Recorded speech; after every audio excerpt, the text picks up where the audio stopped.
क्या आपने कभी सोचा है, एक ऐसा पापी इंसान जो चोरी, हिंसा और अधर्म में डूब चुका हो, क्या उसका भी उद्धार हो सकता है? क्या भगवान की कथा एक भटके हुए जीव को भी मोक्ष दे सकती है? आज की यह कथा एक ऐसे व्यक्ति की है जिसका जीवन पापों से भर गया था, लेकिन अंत में वही कथा उसकी मुक्ति का कारण बनी। और सबसे बड़ा रहस्य तो अभी बाकी है। एक ऐसा दिव्य बालक जन्म लेने वाला है जो आगे चलकर पूरे संसार को भक्ति और वैराग्य का मार्ग दिखाएगा। ओम नमो भगवते वासुदेवाय। श्रीमद् भागवत महापुराण प्रथम स्कंध चतुर्थ अध्याय। गोकर्णोपाख्यान प्रारंभ। सूत जी बोले, जब भगवान श्रीहरि ने देखा कि कलियुग में भक्ति अत्यंत दुखी हो चुकी है, तब भक्तवत्सल भगवान स्वयं वहां प्रकट हुए। उनका स्वरूप अत्यंत मनोहर था। श्याम वर्ण शरीर, पीतांबर धारण किए हुए, मस्तक पर मोरपंख, कानों में दिव्य कुंडल और हाथों में मधुर मुरली सुशोभित हो रही थी। उनके शरीर से निकलने वाला दिव्य प्रकाश करोड़ों कामदेवों की सुंदरता को भी मात दे रहा था। भगवान ने प्रेम पूर्वक अपने भक्तों के हृदय में प्रवेश किया और वहां उपस्थित सभी वैष्णव उनकी कथा सुनने के लिए गहन भाव में बैठ गए। तभी चारों ओर जय जयकार होने लगी। देवताओं ने पुष्प वर्षा की, शंख और घंटों की ध्वनि से पूरा वातावरण दिव्य हो उठा। उपस्थित सभी लोग भगवान के दर्शन में इतने मग्न हो गए कि उन्हें अपने शरीर तक का भान नहीं रहा। ये देखकर नारद जी बोले, हे मुनिश्रेष्ठो, मैंने सप्ताह कथा का ऐसा अलौकिक प्रभाव पहले कभी नहीं देखा। जो लोग अज्ञान में डूबे हुए थे, जो पशु समान जीवन जी रहे थे, वे भी इस कथा से पवित्र हो गए हैं। कली युग में इससे अधिक पवित्र साधन कोई नहीं है।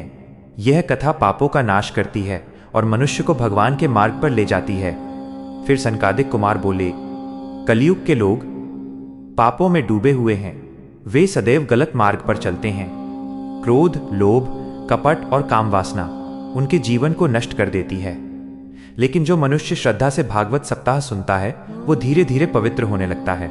जो लोग माता पिता का अपमान करते हैं, दूसरों को कष्ट पहुंचाते हैं, हिंसा और छल करते हैं, वे भी भागवत कथा के प्रभाव से सुधर सकते हैं। जो लोग मन, वचन और कर्म से पाप करते हैं, जो दूसरों की निंदा करते हैं और जिनका हृदय मलिन हो चुका है, उनका भी कल्याण संभव है। क्योंकि श्रीमद् भागवत भगवान की वो अमृतमयी कथा है जिसका केवल श्रवण ही मनुष्य के भीतर छिपे पापों को जलाने लगता है। तब सनकादिक कुमारों ने एक प्राचीन इतिहास सुनाना प्रारंभ किया। तुंगभद्रा नदी के तट पर एक अत्यंत सुंदर नगर था। वहां आत्मदेव नाम का एक ब्राह्मण रहता था। वो वेदों का ज्ञाता, धार्मिक और अत्यंत विद्वान था। उसकी पत्नी का नाम धुंधुली था। वो सुंदर तो थी, लेकिन स्वभाव से अत्यंत कठोर, कलहप्रिय और लोभी थी। आत्मदेव के पास धन संपत्ति की कोई कमी नहीं थी। फिर भी वह भीतर से अत्यंत दुखी रहता था, क्योंकि उसके कोई संतान नहीं थी। वह पुत्र प्राप्ति के लिए दान, धर्म, व्रत और अनेक उपाय करता रहा, लेकिन उसे सफलता नहीं मिली। धीरे धीरे ये दुख इतना बढ़ गया कि एक दिन वो घर छोड़कर वन में चला गया। वहां एक तालाब के किनारे बैठकर वो रोने लगा। उसी समय वहां एक महान सन्यासी आए। उन्होंने आत्मदेव को रोते देखा और पूछा, हे ब्राह्मण, तुम इतने दुखी क्यों हो? अपने हृदय का दुख मुझे बताओ। तब आत्मदेव ने अत्यंत व्याकुल होकर कहा, हे महात्मन, मेरे जीवन में सब कुछ होते हुए भी मैं भीतर से टूट चुका हूं। जिस मनुष्य की संतान नहीं होती, उसका जीवन व्यर्थ माना जाता है। मेरा घर सूना है, मेरा वंश समाप्त होता दिखाई दे रहा है और यही दुख मुझे भीतर ही भीतर जलाता रहता है। उस ब्राह्मण का दुख सुनकर सन्यासी को उस पर दया आ गई। उन्होंने ध्यान लगाकर उसके भाग्य को देखा। फिर बोले, हे ब्राह्मण, तुम्हारे भाग्य में 7 जन्मों तक संतान का योग नहीं है, इसलिए इस मोह को त्याग दो। संसार दुखों से भरा हुआ है। संतान भी अनेक दुखों का कारण बनती है। अतः भगवान का भजन करो और वैराग्य को अपनाओ।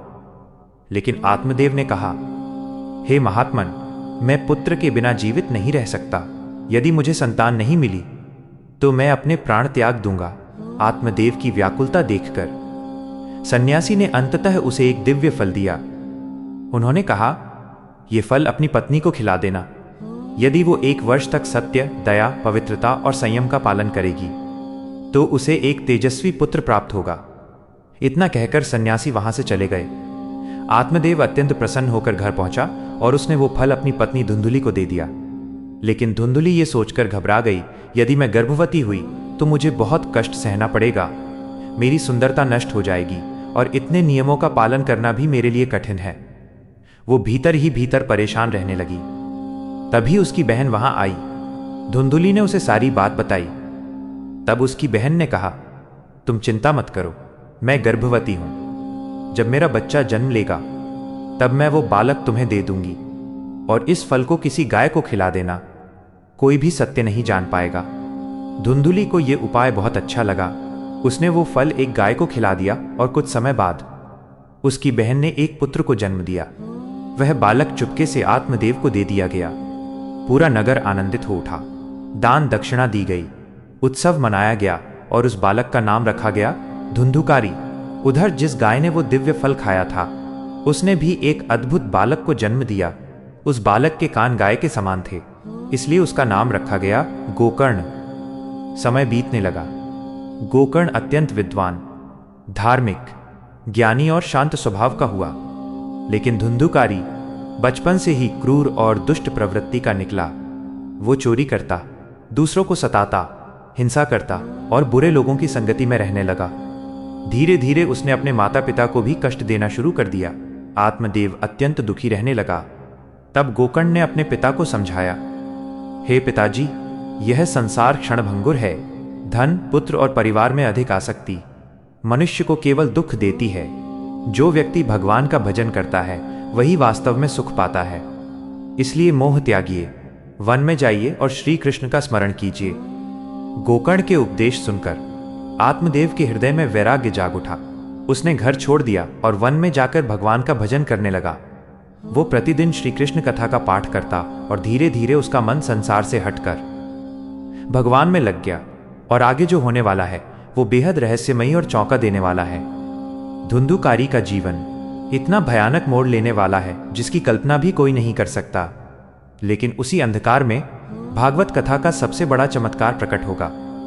इति श्री पद्म पुराणे उत्तरखंडे श्रीमद् भागवत महात्म्ये विषमोक्षो नाम चतुर्थोऽध्यायः। अगर आपके हृदय में भी श्री कृष्ण के लिए सच्चा प्रेम है तो कमेंट में जरूर लिखिए जय श्री कृष्ण।